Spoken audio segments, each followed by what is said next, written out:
Davies. Welcome to As Yet Untitled. The clue is in the non-title. We have no title. The show is untitled, but by the end of the show, it shall be titled. There is no other plan afoot other than that. To find a title for our show, I need some help. So please, will you welcome our guests?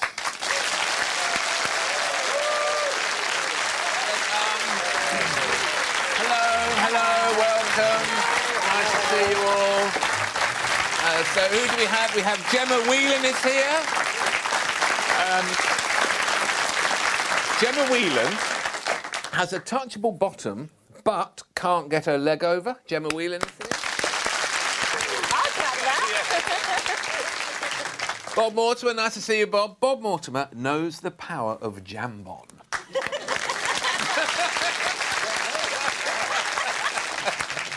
Lizzie Roper, welcome back, Lizzie. Lizzie Roper, who was a reluctant porn star.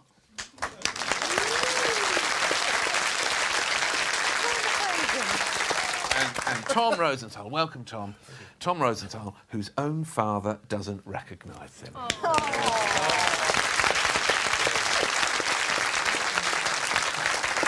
So nice. So have you all got the correct beverages? Perfect. Yes. You OK? I've got a pint and a half. It's known as a Cadbury's.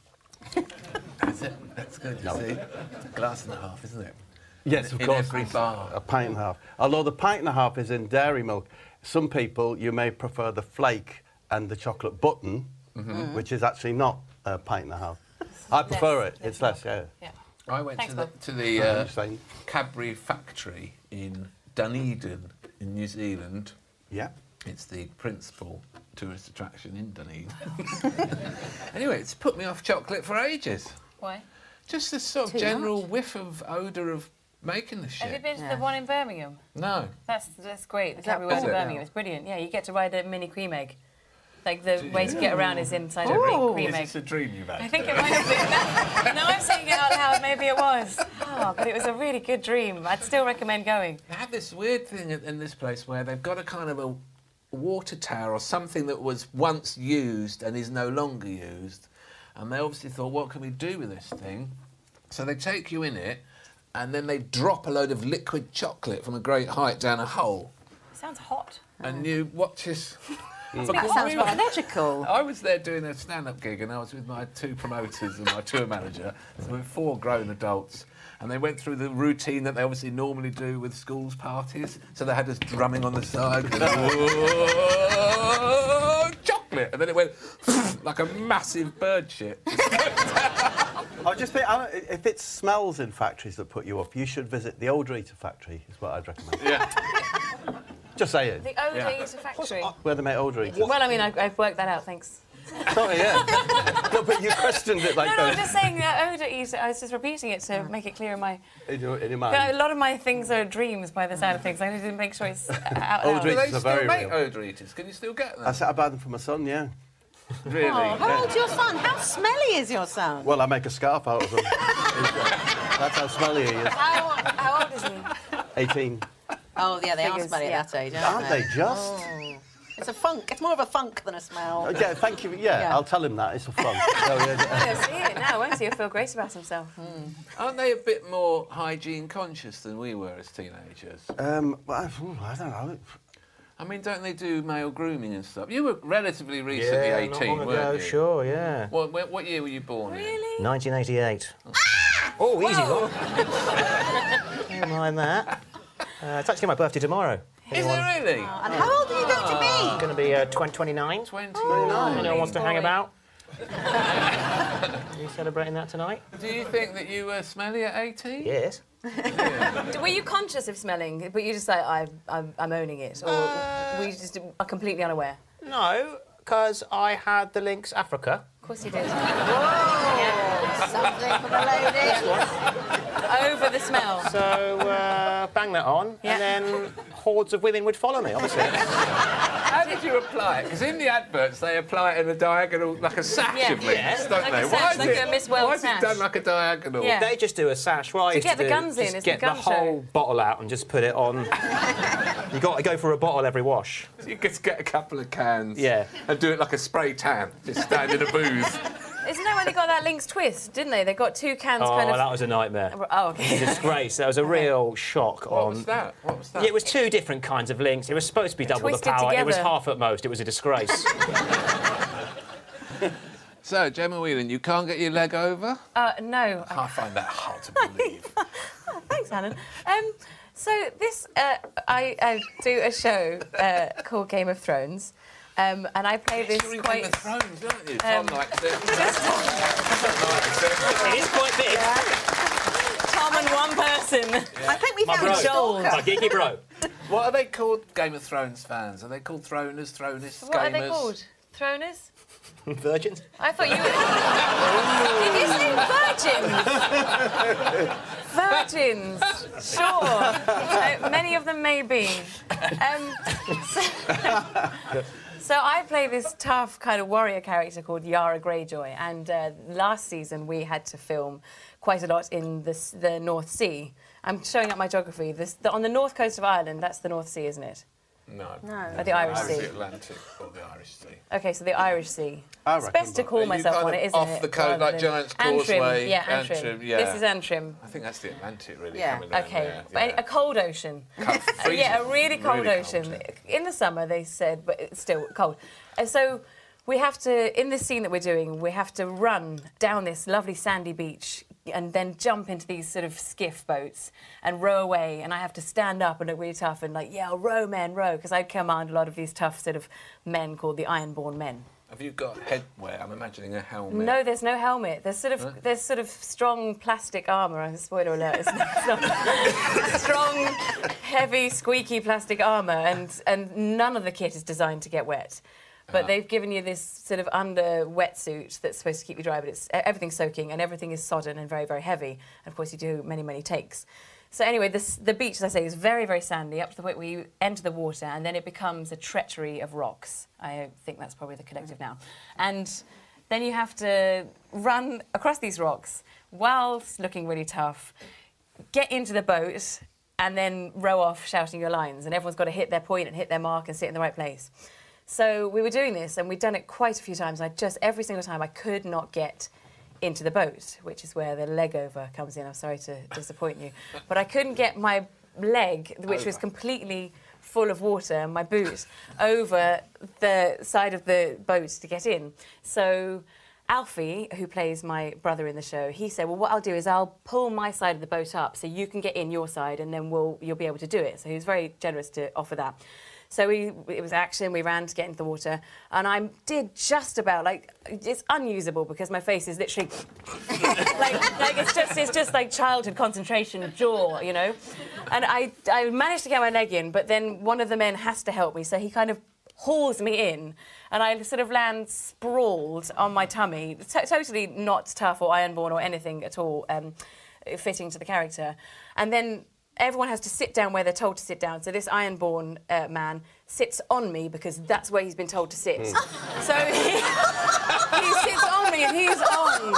Like, he's in the scene still and I'm underneath him. And I sort of wriggle free enough that he's on my cape. And then Alfie's behind me trying to drag me out, but the plastic armour is garrotting me. And I'm trying to say, row, man, row, and give my lines. And then all I hear is the director saying, cut, we got it! And they can't have got it. I don't know what they got, but it was totally unusable from my character's point of view. But it was very, very funny, and this Ironborn man did not realise that he was sitting on me. And we moved on to the next scene. Was he apologetic about it? No, I don't think... Oh, shit, I'm so sorry. No, not at all. Are you, worried that you do your best work with a man sat on you? I mean, yeah. Director's like, that's it! Where's this girl been the whole shoot? I think I might even have shouted cut, which is... I might have said, cut! I was trying to... Cut! Yeah, probably that, yeah, nearer. But Alfie was saying, come on, Gemma, get the shot. Because it was so cold, everyone wanted to move on. And anyway, it was... And has this series come out yet? Yes, it's... And have you seen the scene? It's a great scene. You wouldn't tell. I look really badass, but you wouldn't tell. Episode, would anyone know? I don't know. My dad's funeral episode, whatever that one is. Oh, that's a laugh, isn't it? Yeah.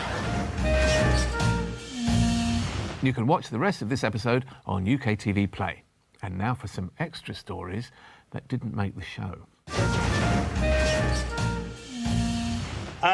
The proprietors of a certain Bulgarian restaurant, I suppose. I was very lucky to visit because we film Plebs as a show that I'm in. Sorry, but you're sounding like Chewbacca. Yeah.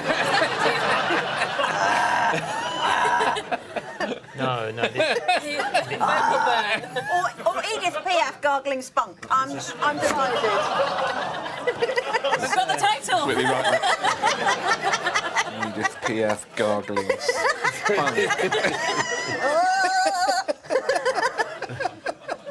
I always thought that's what she was doing. I can't possibly have called the tone. Sorry, Tom. Because in my ears it was just the same voice. I don't know where it was. Now you're back now. Am I wrong? Yes. Yeah, you had a little phlegm little bubble. bit of guitar or something like that. Nothing to concern my age. yourself with. So humiliating. Where do you shoot, Plebs? We film it in Bulgaria, in Sofia. Do you? Yes. Shit, I didn't know that. Which is an amazing It's place. set in the past, It is, yeah, in Rome. like in the real But far it's- past. But it's a lie, and it's in Bulgaria. Oh, okay. Because they have a set. They have an ancient Roman set, which basically, like lots of cool Hollywood movies, go and film in. And then when they're not there, we kind of scuttle in like little rats. They don't care. They don't give a shit who's there. They're just Exactly. glad that you're there shooting their stuff. So do you have a Bulgarian crew then? We do, yes. If you look at the credits, it all ends in sort of and And when, I remember, I shot a series in Wales. Lucky you. And it was a lovely time, and the crew were great, they're all Welsh. But if anything went wrong, they'd start speaking in Welsh to each other, and then you knew something someone had fucked up. you do get that quite a lot of. I mean, once so Plebs is quite a sort of like smutty show, and I was once wearing quite a revealing toga, and you could see the outline of my penis. Way! And I thought that was inside my head. This is like a Pavlovian thing. Lizzie was once hypnotised by Paul McKenna. And if anyone ever says penis, she goes... He's a genius, McKenna. We can't have him on here, it's too dangerous. no, sorry, I only mentioned. It's because at one point there was like two extras. And one just turned to the other, sort of mumbled some Bulgarian, and then turned to me and just went, ha ha ha ha ha! Cock off. Sort of really transcended any sort of language barriers. But yeah, Bulgaria is an amazing place to film. And get your cock out. Yeah, well, obviously everywhere is. So you go to dinner, is it a few of you from the shoot? How Yeah, many of so- you were at the restaurant? Well, it was the end of show, end of series, celebratory dinner, and there was a first series of Plebs. We were actually joined by Danny Dyer. Oh, okay. So Bit of a groan over there. yeah. Oh, I love Previous- Danny Dyer. Well, it's You know he's related to the King of England. Isn't he? unlike any of us. Bulgaria was hard to. I mean, when I first went there, obviously it's very different. You know, there was no mango. Right. Whoa. I couldn't find mango anywhere in Like Bulgaria. Wales. No. Yeah, and like there was no Pilates. I digress momentarily. Near where we live, there's a farmer's market. You know, where you go in, it's £8 for a bit of cheese and whatever. We're not a farmer in sight. And well, there's a few farmers, and they can't believe how much money they can sell their leeks for to these idiots. And anyway, my wife goes down there. She goes, "I'm going to the farmers market. I'm going to do a list." And she put bananas on the list. And I said, "You can't. These people have come up from Kent or Sussex or whatever. They don't have bananas at the farmers market. You're going to have to go to Tesco's for bananas." Anyway, that's a farmers market joke. I guess a good little barometer of who's in. Yeah. You know what a farmers market is? No, cheers for warming them up. Appreciate it. So you're all there. You're in the restaurant. Well, no, it's just The Bulgaria. Bulgarian bull's blood is flowing. We have to, it's culturally a bit different with Bulgarians. Like, they don't say thank you very much culturally. It's much more sort of direct. Because they find, like, the way I always was like, oh, cheers, thanks, mate. They find it really ingratiating and annoying, so we have to get used to sort of not saying thank you, which is very difficult for, like, British people. Like, if someone's like, do you want a cup of tea? You just, no. It's horrible, isn't it? You can feel it. Oh, that goes You right think through you're going to, like, burst a kidney out of social awkwardness or something, you know what I mean? Get an ambulance, what's happened? A faux pas, like, it's awful. And we also have to get used to the fact that they're just very direct. Like, it's culturally, if you're late, they just go, you are late. You know, not like in where we're like, oh, Tom, oh, sorry, ooh. That weird, like, sunburn thing where we're like, oh. Do you know what I mean? Or if we're shortchanged, we're always like, oh, sorry, mate, I think I gave you a tenner. Bulgarians, just like, you are a thief. Do you know what I mean? It's like direct. So we have to be culturally sensitive, I guess. And then Danny Dyer rocks up, who, I mean, he's a great man. I love him, but he's not the most culturally sensitive fella. I think the most culturally sensitive thing he did when he arrived in Bulgaria was tweet a picture of Bulgarian street dogs with the caption, look at these muggy pricks. OK, that's... I thought you were going to say tweet a picture of the old penis outline. Look at this muggy prick. That's for Bulgarian eyes only. So we have this big meal in this Bulgarian restaurant, and it's lovely, but it starts to go a bit wrong. Like, it's one of those meals when, you know, people's mains become before their starters. And some people ordered 3 courses and got no courses. You know what I mean? I ordered steak, medium rare, and I got octopus. Wow. You know what I mean? Black sea octopus. It's the wrong ecosystem. So bill comes, and it's 500 lev, which is the Bulgarian currency. And we're like, oh, fine, we'll pay for it. But Danny Dyer is not happy. He don't want to pay for it. No. And he starts going, oh, they're mugging us off, these mugs, or whatever. Very much my impression. He says mug a lot, to be fair. And my experience in a British restaurant, when you complain about the bill, they'll take some stuff off the bill until you're happy. In a Bulgarian restaurant, they ring the police and say, you're all thieves. So the Bulgarian police turn up, who, again, in my experience, quite different to British police. I asked a Bulgarian policeman for directions. I was like, sorry, mate, do you know where the cathedral is? His response was just this. No response. Like, absolutely nothing. And so I just had to sort of back away, being like, thank you. No. Goodbye, you know. So these guys rock up, and Danny starts giving it the full Danny, being like, if you want to cuff me, cuff me. Like, no, Danny, they will cuff you. What, you're not in a Nick Love film now, you know what I mean? He says, oh, put me in the cells. I've done it before, and I'll do it again. Honestly, at one point, he turns to one of the crew members, and he goes, if it all kicks off, you got the one on the right. It's like, this is an art director from Chertsey he's talking to, you know what I mean? I'm sure this wasn't a kind of Danny Dyer lookalike that you can hire to spice up your party. Actually, it was on TV2. They probably cut the budget. So, yeah, it all kicks off, and Danny, you know, is having this big fracas, and basically the situation just diffused, and we were walking away, and Danny Dyer's like, yeah, I sorted them out.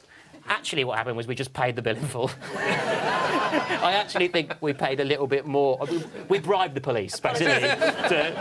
So Danny thought he fought the fascists and he won, but actually we just paid the fascists not to imprison us. That reminds me of a story about being in Vietnam and on holiday, and I met these 2 Australians, and they were a gay couple, but one of them had just left his wife and children of 15 years, and he was a very anxious man.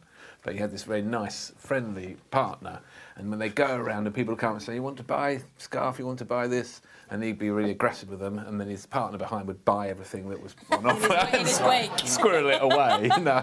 Anyway, they got into an argument about a taxi, and it ended up being an argument over the equivalent of $1 Australian.